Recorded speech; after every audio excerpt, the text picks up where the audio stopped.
There it is. Perfect.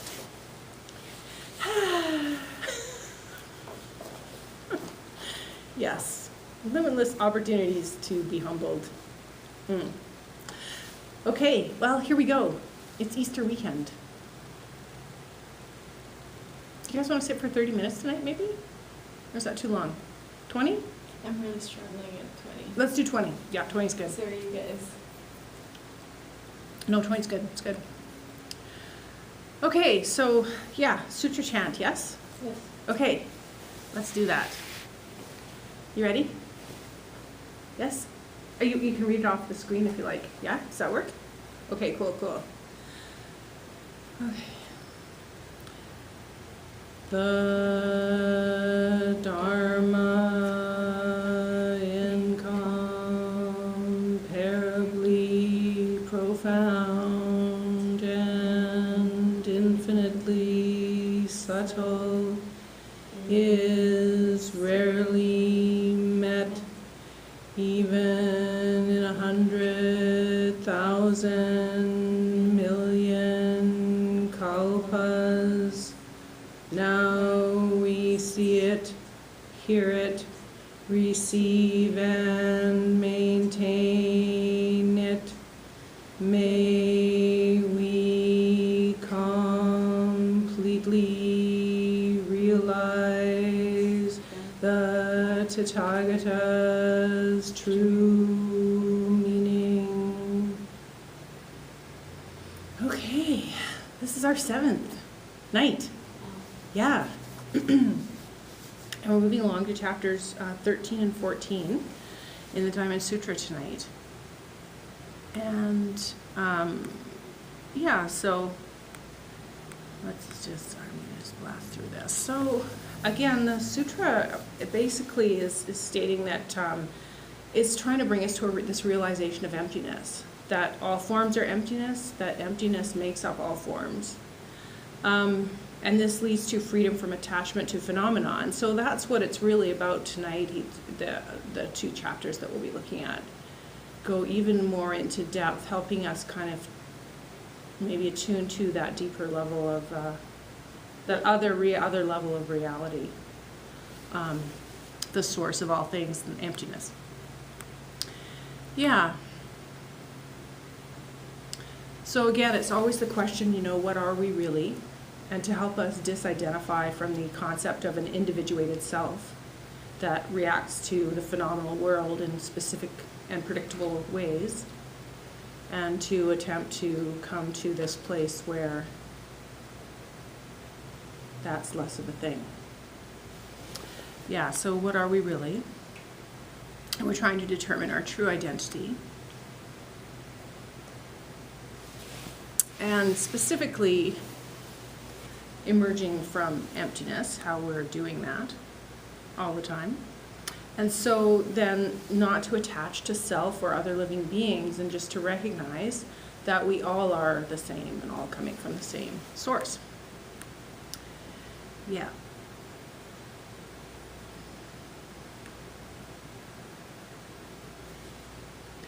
So another way to look at that is that there's these 2 sides to reality. There's the side called Ji and the side called Ri, and these are concepts that are used sometimes to describe how this is. So Ji is everyday life. It's the phenomenal world. It's the world we can see and have contact with, the world that we usually operate in, and the world that we usually identify with, that we're taught to identify with, really. It's kind of consensus reality. And Ri, on the other hand, is absolute reality, the emptiness that's in everything. And definitely the Diamond Sutra is about cutting through the illusion of Ji, right? The illusion of the visible self and the visible world. So that we can let go of sensory phenomena a little bit, and the thoughts associated with sensory phenomena particularly. Because experiencing sensory phenomenon and thinking about that doesn't give us a solid foundation to live from, because the phenomenal world is impermanent and changing and not real. And if we get attached to something, then we want it and desire it, which leads to suffering. Exactly, yeah, that's right. And so the idea behind the Diamond Sutra is to be in touch with absolute reality, the emptiness that is everything. So in these two chapters, what he's teaching us, what the Buddha's talking about, is that if we let our minds rest on Ri or in Ri, and not allowing our minds to be absorbed in thoughts based in Ji, we could be free of suffering and experience supreme enlightenment. That's his message for tonight. Yeah.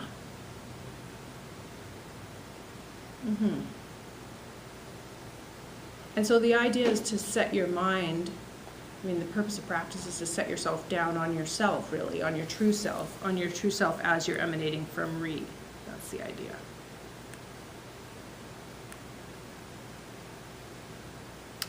But on the other hand, Ji and Ri are actually very closely related to each other. Like the emptiness is what makes up the visible reality. So they're really the same thing. There isn't any separation between them. I think the point is that we kind of tend not to know about absolute reality, and so that's why it's important to bring it forward so that it can be experienced and understood and lived from. Yeah. So there's no separation between relative reality and absolute reality. They're the same. And so then this is it, right? This very moment right now is where emptiness is becoming form, like in our presence in this moment, and in no other moment, and at no other time, and in no other place except right now, right here. So this is it. This is the manifestation of emptiness right in this moment.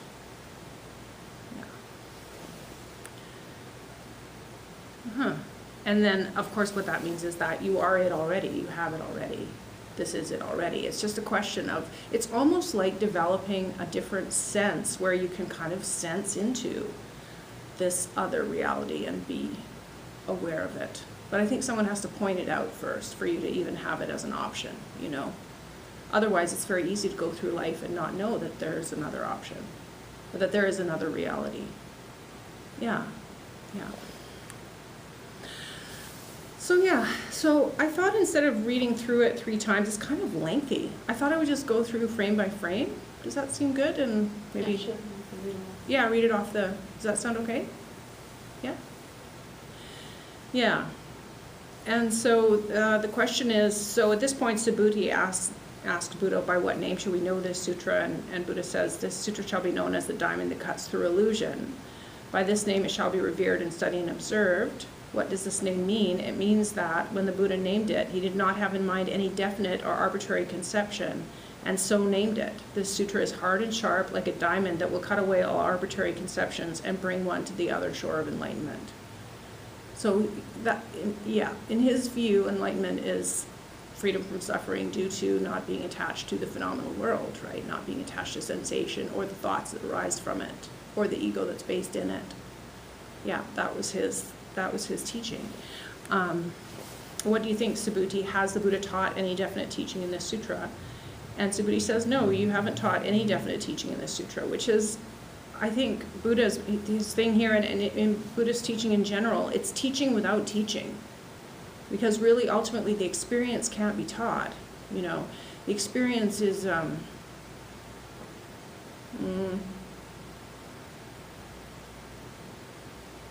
we can talk about it and point to it and make it known cognitively.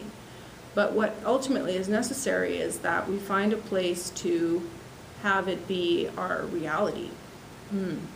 And that can only probably happen through, mind transmission is how they talk about that in Buddhism, right? That you kind of will have to spend time with somebody who understands that reality, and there, it's almost like you end up copying them, sort of. You learn from them in that way, just by copying. Yeah. Yeah, so mind transmission is a big concept, especially in in Zen, that's pretty much how they teach. There's this story about the Buddha. He was teaching everybody, and he picked up a lotus flower and kind of turned it and smiled. And one of his older students, Makashyapa, I think his name was, but I could be saying that wrong. He looked at the Buddha, and the Buddha looked at him, and Buddha said, in this moment, this person has received my teaching. And that person became the successor, yeah, exactly, received the transmission. And so that's the moment that Zen Buddhism is really based on, is this idea of mind-to-mind transmission. So really there's nothing to teach. It's kind of just, I mean, you talk about it, it's like this, you try and, you know, make sense of it, but really the words are pretty empty. You kind of have to fall into it. The way I see it is the words are kind of one sense removed from the Yeah, experience. yeah, they are. So if we're caught over here, we're not Getting there, yeah, that's right. Yeah. That's right. because then we're relating to the word Mm-hmm. and not experiencing the experience. That's right, yeah. Yeah, that's the trick. Mm-hmm. So, and then the next topic is this, what do you think, Subhuti? Are there many particles of dust in the vast universe? And Subhuti replied, yes, many. And then Subhuti said, or Buddha says, Subhuti, when the Buddha speaks of particles of dust, it does not mean I'm thinking of any definite or arbitrary thought. I'm merely using these words as a figure of speech. They are not real, only illusion. It is just the same with the word universe. These words do not assert any definite or arbitrary idea. I'm only using the words as words. Right? Because his point is that it all is really this shunyata, this emptiness, right? The universe is nothing more than a big, big empty. Subhuti, what do you think? Can the Buddha be perceived by means of his 32 physical characteristics? So yeah, Buddha, you know, back in the day, they felt they could recognize an enlightened one based on actually physiognomy, like how their face was shaped, how their eyebrows were shaped, how their eyes were, how their ears were. And there were 32 different physical characteristics that they would look for that would indicate whether someone was a Buddha or not. And Subhuti says, no, most honored one, the Buddha cannot be perceived by his 32 physical characteristics. Why? Because the Buddha teaches that they are not real, but are merely called the 32 physical characteristics. Yeah. Because, you know, Buddha, the thing about Buddha is, like, he is, like Prajna Paramita, he is enlightened mind, right? Completely and totally. So you can't really say that you can recognize him by physical characteristics, because all he is this wisdom, yeah. So, and then the Buddha, he makes this point, Subhuti, if a good and faithful person, whether male or female, has, for the sake of compassion and charity, been sacrificing their life for generation upon generation, for as many generations as the grains of sand in 3,000 universes, and another follower has been studying and observing even a single section of this sutra and explains it to others, that person's blessings and merit would be far greater. So clearly this is a teaching that this teacher, the Shakyamuni Buddha, felt was really pretty fundamental and significant and important, yeah. This concept of emptiness. What do you think, Julie?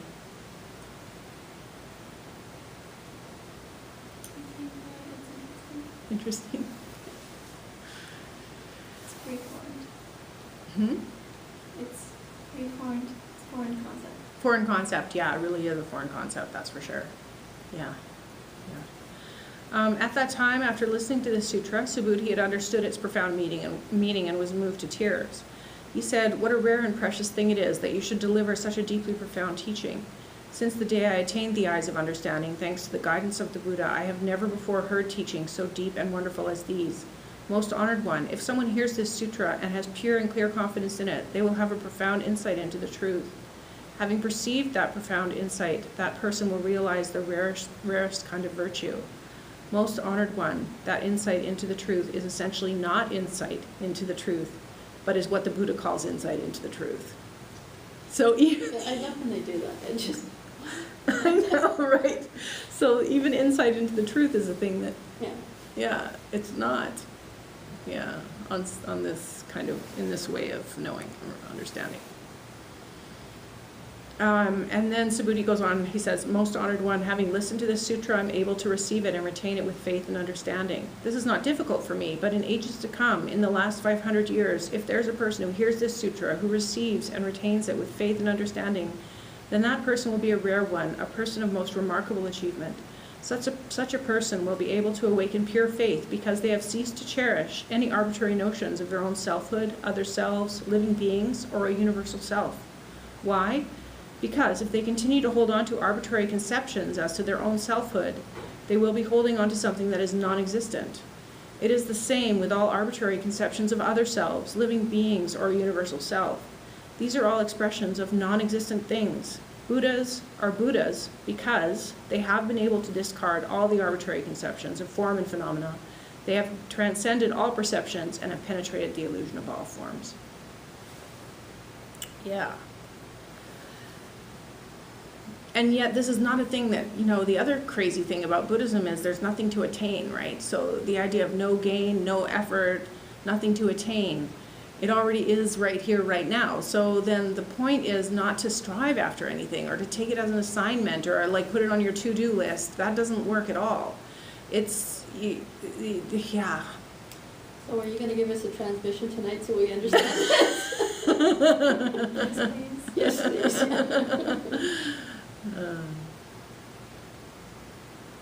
Yeah, there was a moment where,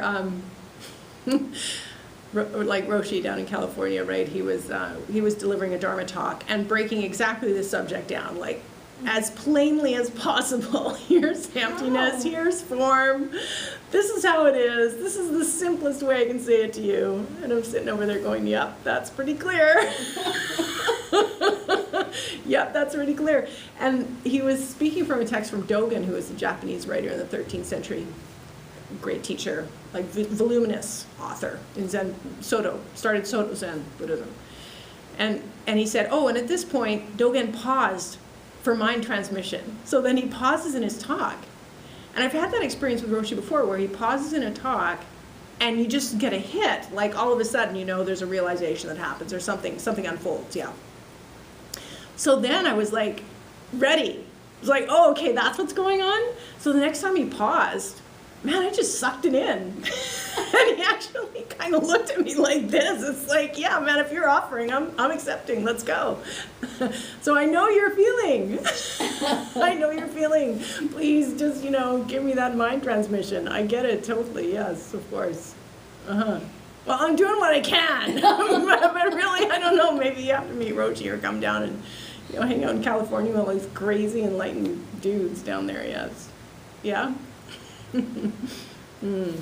Anyways, penetrated the illusion of all forms, just recognizing that it really is all the same. It's all the same. And the Buddha replied, so it is, Subhuti. Most wonderfully blessed will be those beings that on hearing this sutra will not tremble, nor be frightened, or terrified in any way. And why? The Buddha has taught this sutra as the highest perfection. And what the Buddha teaches as the highest perfection, that also the innumerable blessed Buddhas do teach. Therefore, is it called the highest perfection. So it is a little scary, this whole emptiness concept, right? Yeah, for sure. Like watching your own mind and body kind of end is... yeah. I brought someone with me down in California this last time, and I said to her, well, I don't want to, you don't have to tell me the whole thing, but in 4 words or less, tell me what you thought. And she said, well, it's not a vacation. It's definitely not a vacation. It's like, but on the other hand, like, what else is there? I don't know, what else is there that's really going to sustain and be worthwhile and, yeah.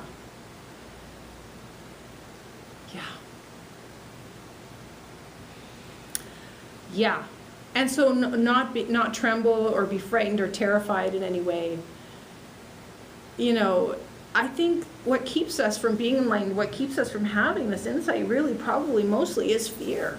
I think what keeps most people from ever even like attempting any sort of spiritual pathway is, it's really scary, right? It's the death of the self, pretty much, eventually, right?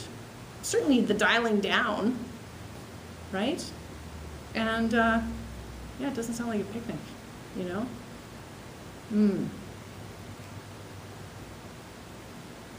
But you know, that ego is not doing us any favors, definitely not. It doesn't have anything good to say. That was another thing Roshi said in California during his talk. He said, you know, if you're listening to the ego, just say to it, why don't you have anything nice to say to me? And it'll just shut up because you've seen through it, right? You've seen through it. It doesn't have anything nice to say. No, it doesn't. Yep. So, Subhuti, when I talk about the practice of transcendent patience, I do not hold on to any arbitrary conceptions about the phenomena of patience. I merely refer to it as the practice of transcendent patience. And why is that? Because when, thousands of lifetimes ago, the Prince of Kalinga severed the flesh from my limbs and my body, and I had no perception of a self, a being, a soul, or a universal self.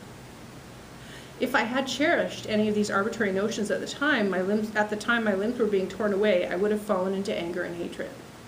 So he's talking about how a past life experience sort of informed his understanding of the universe, right? And the ability to not be attached and to find patience even in that level of suffering.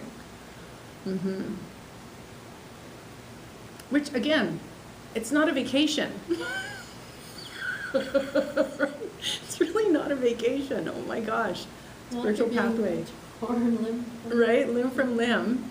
And finding the space to go, I'm not really a self. This is not really, yeah.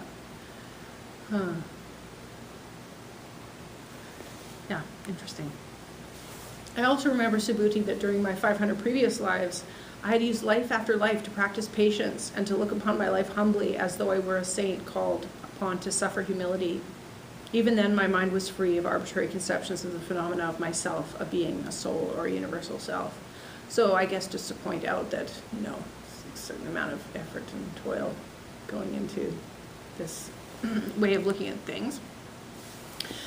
Therefore, and this is really kind of, I would say, almost a central declaration in the sutra. It's maybe one of the most important pieces, because it kind of sums it all up. Therefore, Subhuti, disciples should leave behind all distinctions of phenomena and awaken the thought of the attainment of supreme enlightenment. A disciple should do this by not allowing their mind to depend upon ideas evoked by the world of the senses, by not allowing their mind to depend upon ideas stirred by sounds, odors, flavors, sensory touch, or any other qualities. The disciple's mind should be kept independent of any thoughts that might arise within it.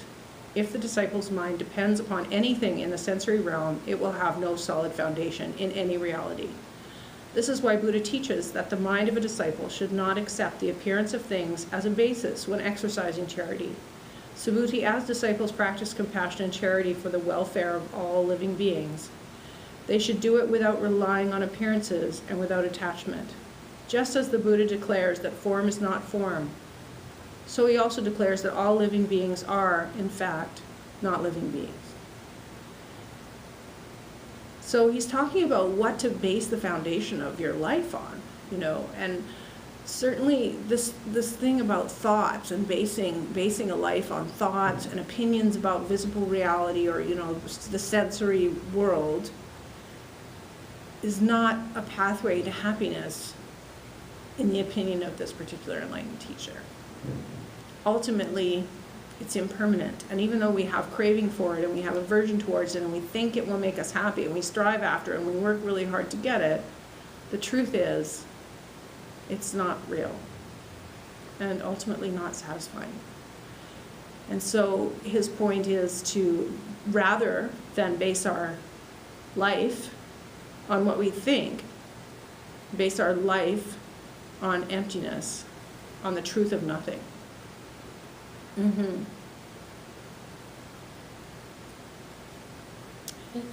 that thought, can you take a moment and transmit that to us? Smoothly.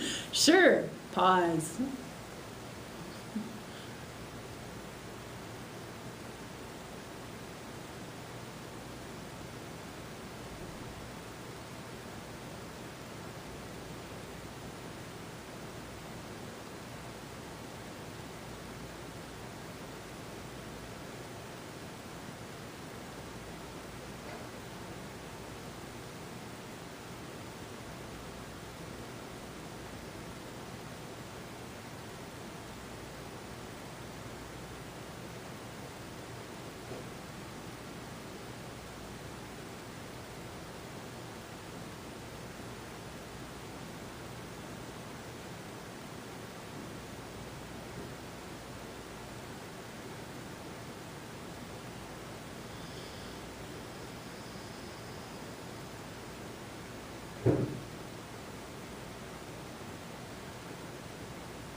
Yeah, the disciple's mind should be kept independent of any thoughts that might arise within it. What I notice in my sitting practice lately is that thoughts tend to bring distortion, hey? Thinking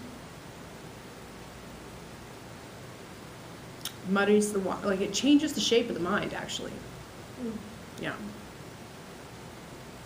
So the non-thinking mind is pretty spacious and clear and open. And the thinking mind is a little bit torqued, twisted, grasping, yeah? And you can kind of feel that in your being a little bit, hey? You know, the holding on to distortions. Like we know when we're lying to ourselves, right? We know when we're grasping, we know when it creates that's what creates shapes in the body, distortions, in my opinion, is the thought forms, hey? And so then, you know, it's much clearer not to attach to thought forms. It opens up the spaciousness of the mind, right? Prepares the mind, I would say. So if we're thinking, and that's all right here, and that's what we're doing, then we're really kind of missing out on the bigger reality, right? We kind of have to just sort of, at least temporarily, put the thoughts down. Just not engage. Not engage. Yeah, the disciple's mind should be kept independent of any thoughts that might arise within it. If the disciple's mind depends upon anything in the sensory realm, it will have no solid foundation in any reality. Yeah. Thank you. Yeah.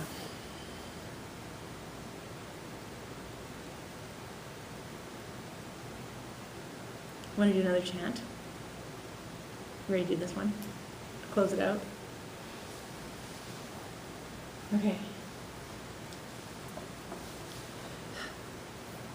May the merit of this penetrate into each thing in all places, so that we, with all sentient beings, together realize the Buddha way.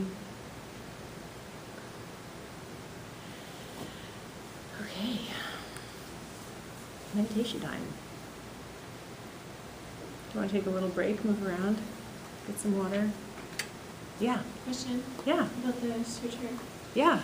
So, And this brings freedom from attachment to phenomena. So that's his idea. So another way of saying that is,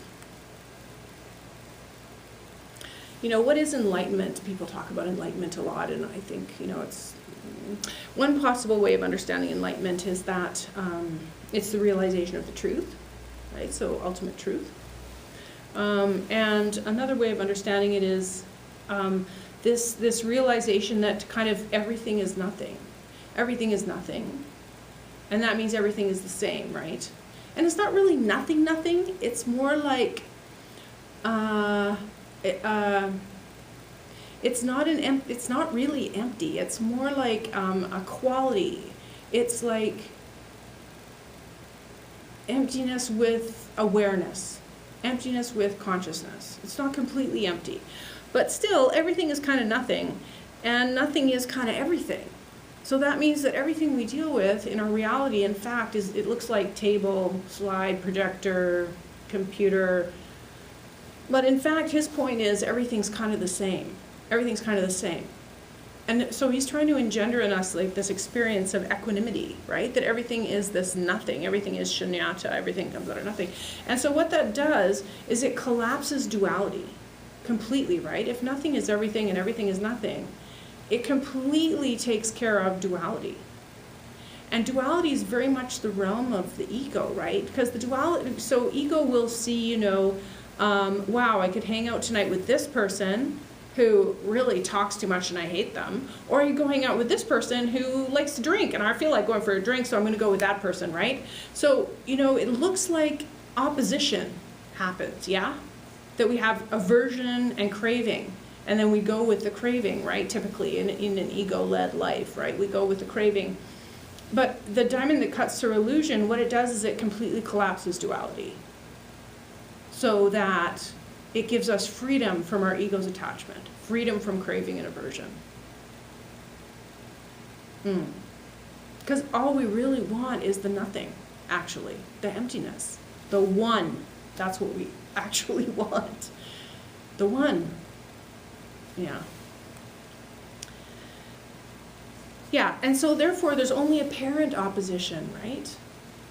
We think we have these kind of battles going on inside ourselves all the time. I want this, I don't want that. But that opposition isn't real. That opposition is based on duality. It's based on illusion. It's based in something that technically doesn't exist in the way that the ego thinks it does. Right? So the ego is constantly grasping, trying to create a better future, trying to create a better moment, trying to improve things. But in fact, you know, it's impossible. You can't really improve. There's nothing to improve.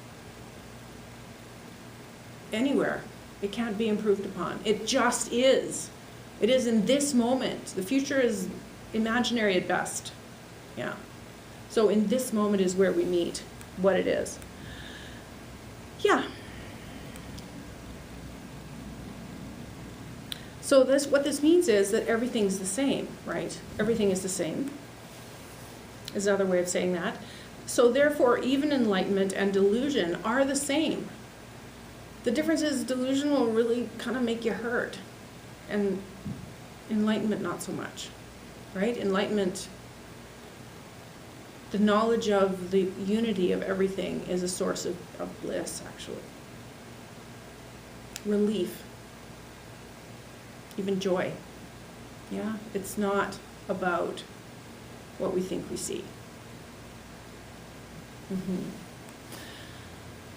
So there's only apparent opposition. Yeah, only apparent opposition.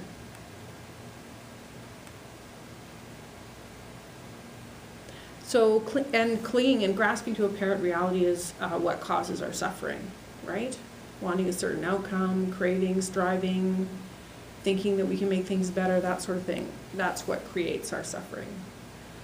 But the point of the Diamond Sutra is that apparent reality as we understand it isn't really real. It's not real. What we see is not real. Yeah. How are you guys doing? Okay? Yeah. So anything that expresses duality is illusion, right? So anything that has an opposite is illusion.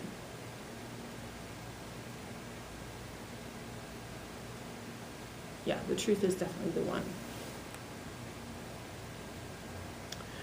So enlightenment is the realization that everything is emptiness and emptiness is everything. That's it. That is what it is. According to Buddha, that's what he's talking about in this sutra. So what is enlightenment then? Again, there's this guy, Anthony DeMillo. He's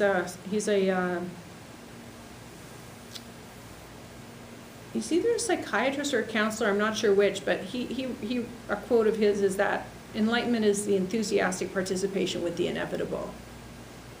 What's happening right now. Yeah. So full acceptance of what's happening right now.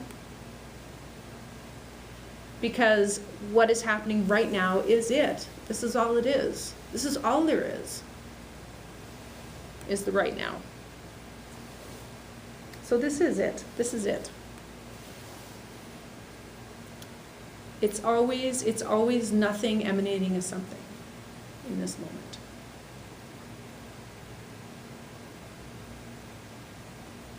Yeah, another great quote someone shared with me just yesterday, my spiritual director, we were talking about this sort of stuff, and he was telling me about this Father Gregory somebody or other, a priest in LA who's doing work with gang members in LA. And he talks about, you know, town criers, how they used to, like, hear ye, they would say, or hear this now. He says, it's okay, it's hear this now, but it's hear, H-E-R-E, hear this now, right? Not to be, yeah, this is it right here.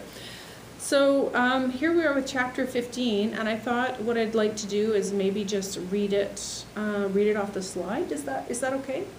And you guys can just read along? I liked that last time. Or would you rather do lectio? Do you want to just do a lectio thing, close your eyes, and I'll read it out to you? I have a hard time with the screen. Oh, do you? So that's why I just have my hat on. Yeah. I can see the screen. Uh-huh. Well, do you want to close eyes and do a little lectio thing? I'll read through them. I'll read through them 3 times with your eyes closed. If you want to imagine yourself there. So the way Lectio Divina works is you just read through the scripture 3 times and let it kind of strike you, let it kind of land with you however it lands. And and one way is you could imagine yourself there as an option for sure. Yeah? Okay, let's try that. So give a moment for you to kind of settle in. Okay, so Subhuti, if on the one hand a son or daughter, this is now Buddha talking to Subhuti, who was a venerated student at the time of Shakyamuni Buddha's life. So Subhuti, if on the one hand a son or daughter of a good family gives up his or her life in the morning as many times as there are grains of sand in the Ganges River as an act of generosity, and gives as many again in the afternoon and as many again in the evening, and continues doing so for countless ages. And if, on the other hand, another person listens to this sutra with complete confidence and without contention, that person's happiness will be far greater. But the happiness of one who writes the sutra down, receives, recites, and explains it to others cannot even be compared. It is so great. Subhuti, we can summarize by saying that the merit and virtue of this sutra is inconceivable, incalculable, and boundless. The Buddha has declared this teaching for the benefit of initiates on the path to enlightenment. He has declared it for the benefit of initiates on the path to nirvana. If there is someone capable of receiving, practicing, reciting, and sharing this sutra with others, the Buddha will see and know that person, and he or she will receive immeasurable, incalculable, and boundless merit and virtue. Such a person is known to be carrying the supreme enlightenment attained by the Buddha. Why? Subhuti, if a person is satisfied with lesser teachings than those I present here, if he or she is still caught up in the idea of a self, a person, a living being, or a universal self, then that person would not be able to listen to, receive, recite, or explain this sutra to others. Subhuti, wherever this sutra shall be observed, studied, and explained, that place will become sacred ground, to which countless spiritually advanced beings will bring offerings. Such places, however humble they may be, will be revered as though they were famous temples, and countless pilgrims will come there to worship. Such a place is a shrine and should be venerated with formal ceremonies and offerings of flowers and incense. That is the power of this sutra. Furthermore, Subhuti, if a good man or good woman who accepts, upholds, reads, or recites this sutra is disdained or slandered, if they are despised or insulted, it means that in prior lives they committed evil acts and as a result are now suffering the fruits of their actions. When their prior life's evil acts have finally been dissolved and extinguished, he or she will attain the supreme clarity of the most fulfilled and awakened mind. Subhuti, in ancient times before I met Dipankara Buddha, I had made offerings to and had been attendant to all 8,400,000 million Buddhas. If someone is able to receive, recite, study, and practice this sutra in a later, more distant age, then the happiness and merit brought about by this virtuous act would be hundreds of thousands of times greater than that which I brought about by my service to the Buddhas in ancient times. In fact, such happiness and merit cannot be conceived or compared with anything, even mathematically. If I were to explain all this in detail now, some people might become suspicious and disbelieving, and their minds may even become disoriented or confused. Subhuti, you should know that the meaning of this sutra is beyond conception and discussion. Likewise, the fruit resulting from receiving and practicing this sutra is beyond conception and discussion. Yeah, so it's kind of long. Maybe I'll just read through that one more time.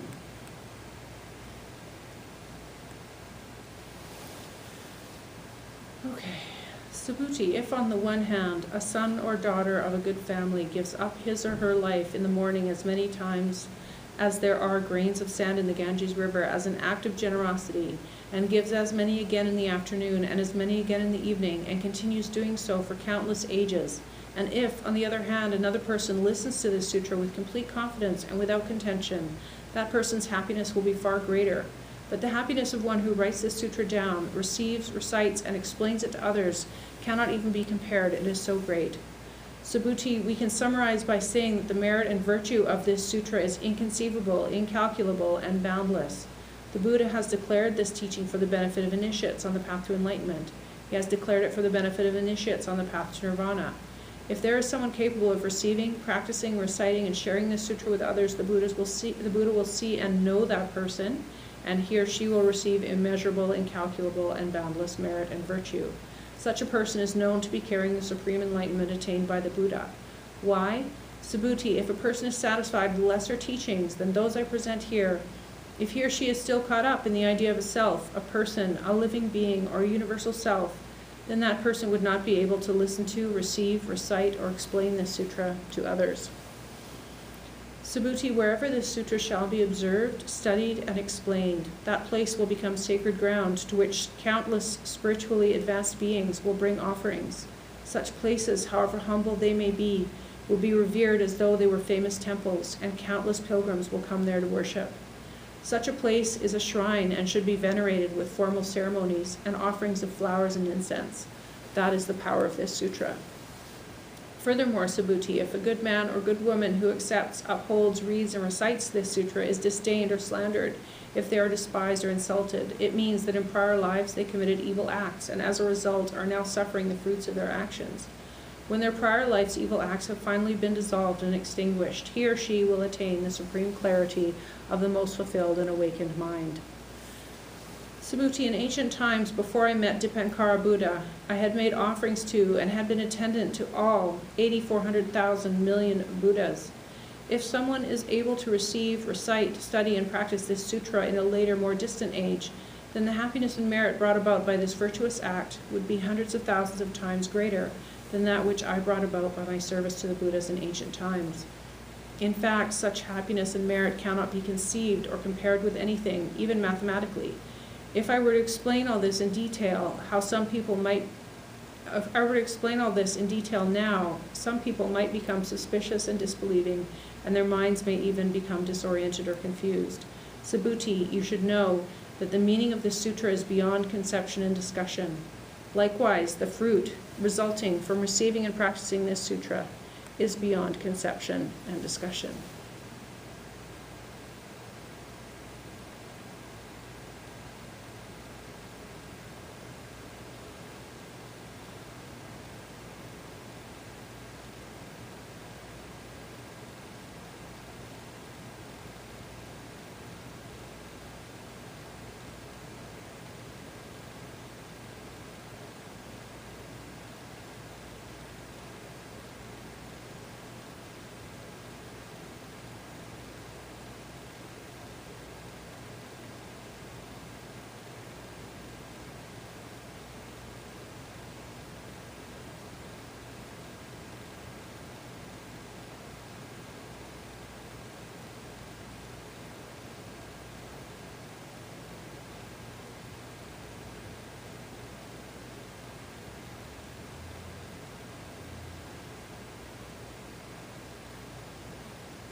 think let's just move into a 20-minute meditation here. And I will set a timer, and it'll ding, and then it'll ding again in 20 minutes. And if you need to get a chair, feel free, or if you need to, whatever you need to do to be comfortable. And